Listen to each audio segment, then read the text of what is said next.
Surat BRTS બસમાં drugs video મામલે હવે પોલીસે મોટો ધડાકો કર્યો છે।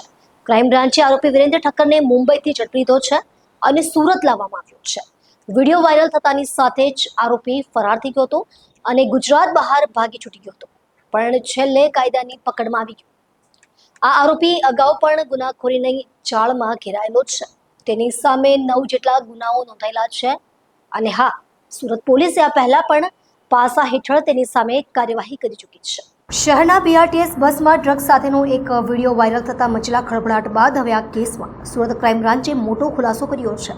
બીઆરટીએસ બસમાં નશાની હાલતમાં જોવા મળેલા યુવકની ઓળખ વિરેન્દ્ર ઠક્કર તરીકે થઈ છે અને તેને મુંબઈથી ધરપકડ કરી સુરત લાવવામાં આવ્યો છે।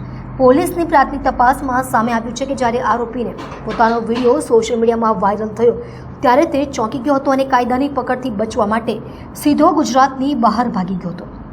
છેલ્લા કેટલાક દિવસોથી તે મુંબઈમાં છુપાયો હતો। આરોપી વિરેન્દ્ર ઠક્કર પર અગાઉ પણ અનેક ગુનાઓ નોંધાયેલા છે।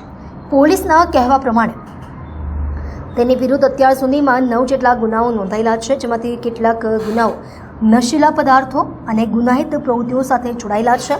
સુરત પોલીસે અગાઉ પણ તેની વિરુદ્ધ પાસા હેઠળ કાર્યવાહી કરી હતી। વિડીયો વાયરલ થયા બાદ પોલીસે ફોરેન્સિક અને ટેકનિકલ સબૂતના આધારે વિરેન્દ્રની ઓળખ કરી હતી। ત્યારબાદ પોલીસ ટીમને મુંબઈ મોકલી તેની અટક કરી સુરત લાવવામાં આવ્યો છે। પોલીસના જણાવ્યા અનુસાર હવે આરોપી પાસેથી વધુ પૂછપરછ કરવામાં આવી રહી છે અને કોણ આ ડ્રગ્સ સર્કલમાં સંડોવાયેલું છે તેનો પણ ખુલાસો થવાની શક્યતા છે।